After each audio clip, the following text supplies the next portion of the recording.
Hello everyone, Memento Mori. It's the last day of Marchus Annus. Had to do it a little differently this time around due to some technical difficulties. But before I begin going over what I did this month, I'd just like to dedicate this episode to the memory that will be JoAnn's fabrics in the future. Yes, sadly, the company that was with us for so long, that company that was there for us for our fabric needs, whether from quilting to cosplay, any craft project that we were doing, they most likely had the supplies we needed. They were there for us during Unus Annus. Mark and Ethan went to them for their crafting needs. I remember specifically a doll, a life-size doll they were building. I don't exactly remember what that particular episode was for, but I do remember it was fun.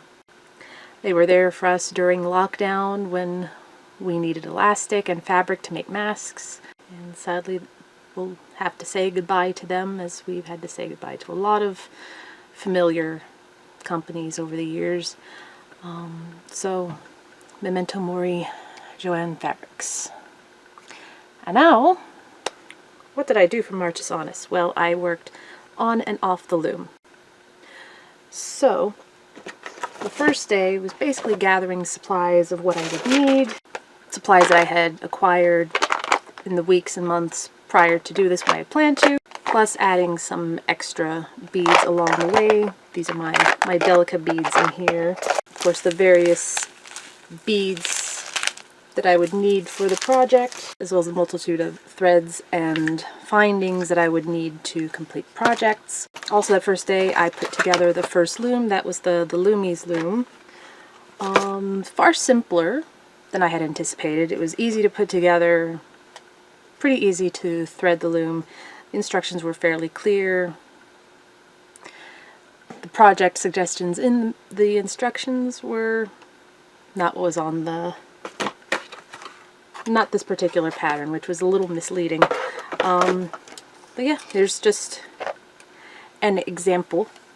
This one I've been working on last. It's not quite done yet, from a design that I put together using 3 different colored beads. Day 2 was more of a inspiration day, which took me to DC. That was March 2nd. It was very cold. I was very exhausted, but I went to the National Museum of the American Indian, one of my favorite museums to go to downtown. The first thing that greeted me as I entered was this beautiful ceiling shot, and right there, lovely little bit of rainbow on the wall from some prisms that are up in the window. So yeah, got lovely examples of different things that have beading to them. Saw more than I took pictures of course. That would have been really weird. This was one of the really cool ones. It's a parasol that was remade, just the fabric removed from the umbrella portion, replaced with hide, and then detailed with beading. It's just absolutely gorgeous. Circa 1900, from the North Dakota, South Dakota regions. This one was probably one of my favorites during the trip. There was an exhibit going on. Can't remember what it was called, but I'll put it here just for reference. This beautiful piece called Conductors of Our Own Destiny. It was made in 2013 by Dolan Mabey of the Northern Arapaho Seneca. It's on tan bison hide using cut glass beads, gold beads, steel beads, copper beads, ermines, satin ribbon, Swarovski crystals, acrylic paint, ink, brass bells, just everything you could possibly use to create something. And this was a massive, massive piece. But one of the things that caught my eye was this absolutely stunning train, all done in beading. This is only part of the train. I think the entire length of this was maybe a little over 2 feet, just to give you an idea. It's just an absolutely stunning piece of artwork. There was another exhibit going on too that was more textiles from DY Begay. I'll just show one. There was a this one called Transformation from 2012. This was just the design for it. Just so much amazing color and just absolutely stunning designs. It's just amazing what people can do with just fiber and glass and hide and paint and color and beads. It's just amazing. And of course I had lunch, because best food in DC. Then worked on the first project, which was the bracelet that's listed on here, and that took me a few days, but I finally got to finish it. A little smaller than I had hoped for, but it does fit. Yeah, after making 2 mistakes. Was it 3? I think it was 3 mistakes. Started off strong there. But I managed to catch those mistakes before it got too far into making this. And then there were some days where I had to basically do reading, figuring out what I wanted to make and what I wanted to do. I started with Scott Sutton's Beadwork Techniques of the Native Americans book. There's a lot of really good stuff. I got up to, I think, reading through applique beading work, which was not something I had planned to do for this particular month. That's something I can do later on. I was mainly focusing on loom beading techniques in this book. So yeah, a lot of this was just looking at the supplies that he uses, supplies that he suggests. I think, what was it? The techniques that are covered in here. There's a lot of very useful stuff in here, like the types of needles, threads, beeswax, other supplies you might need. And there's even fairly detailed instructions on how to build a loom. Yeah, build a loom, like to the size that you need. Instructions on how to string the loom. That's how I figured out that when I first did this project, I strung the loom a bit incorrectly. There's some very, very good suggestions on stringing in here. There's instructions on how to make tabs, and then there's sort of instructions for mounting. It took me a few reads to figure out what that involved and entailed.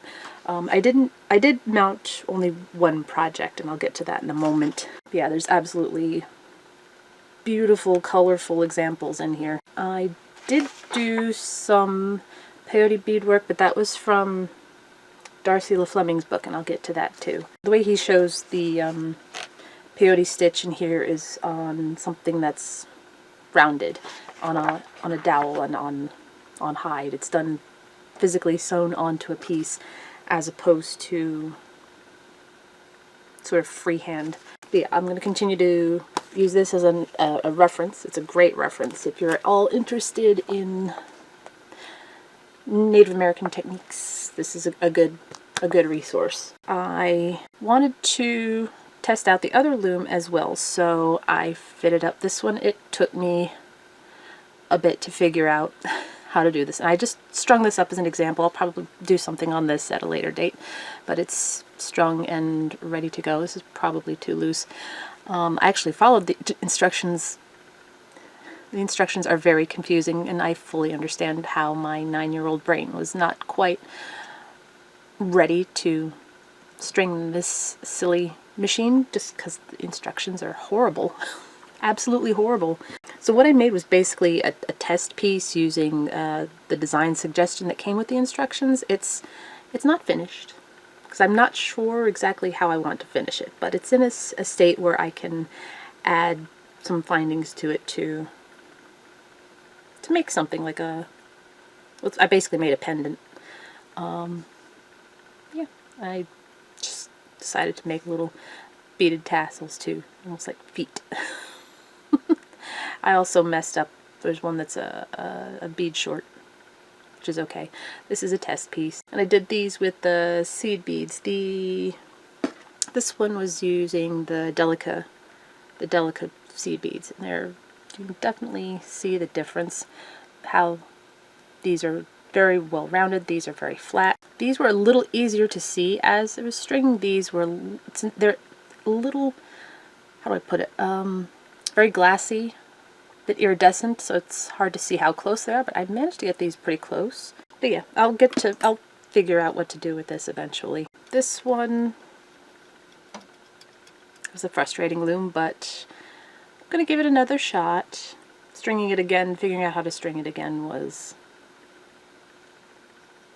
frustrating. There were a few days where I wasn't able to do actual beading on the loom. There was just, my schedule was horrible. Going late to early, early to late, so it's basically little time to sleep and do much of anything.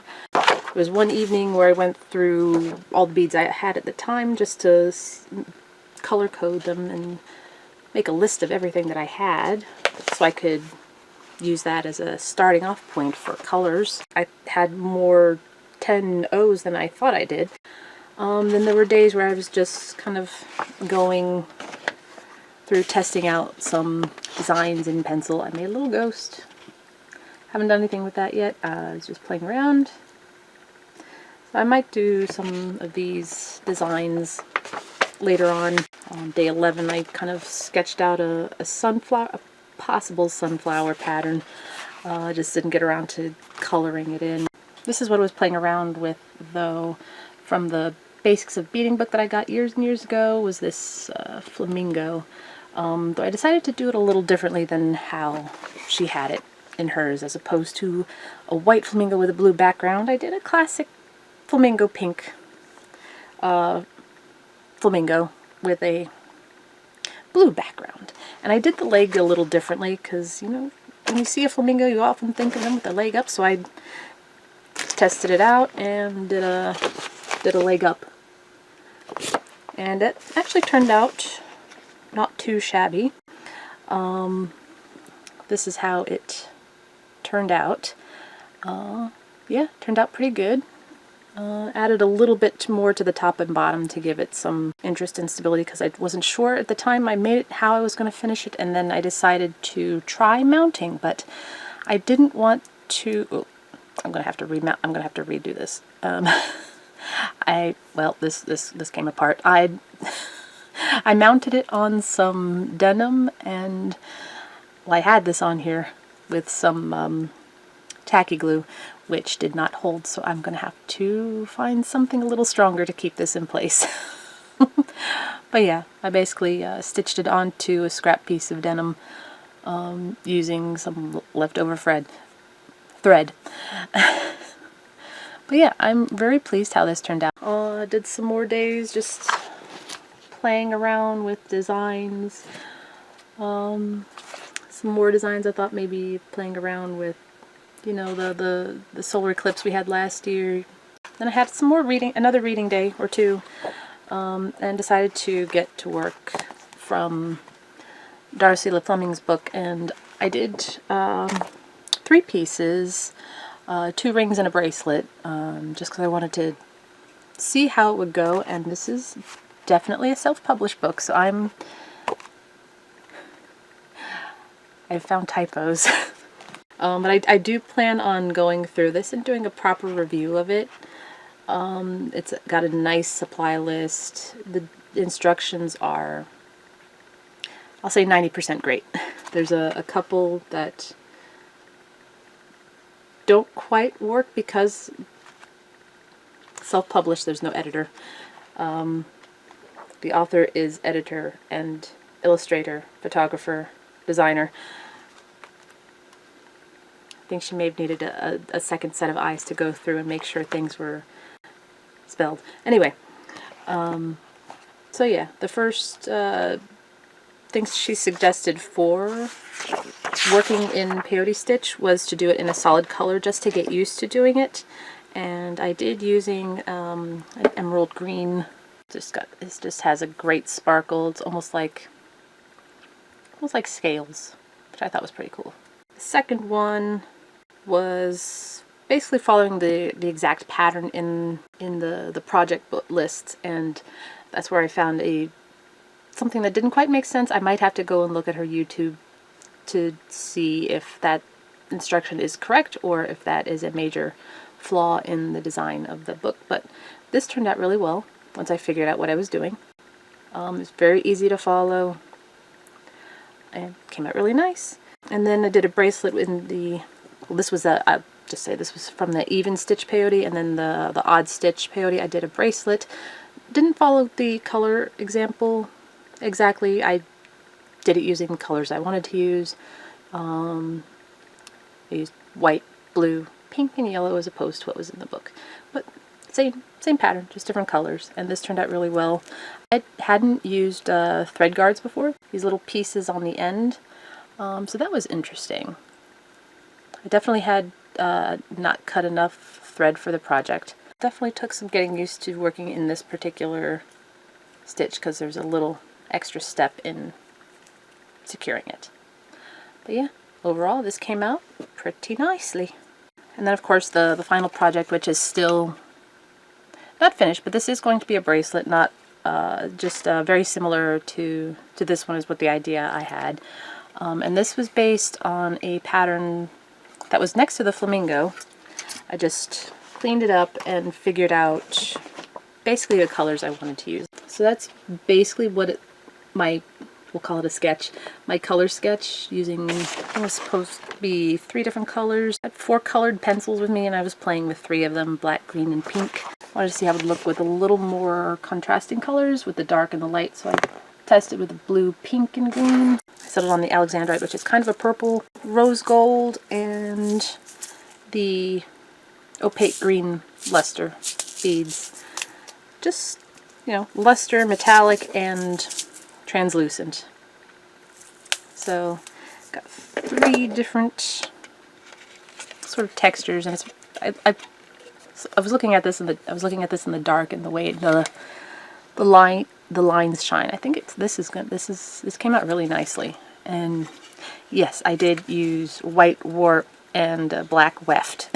So it's been a nice backing for the translucent purple, because they're very clear, and I don't know, I think it helps make the color pop a little bit more. So yeah, that was my Marchus Annus, and I now have another tool for my jewelry making playbook.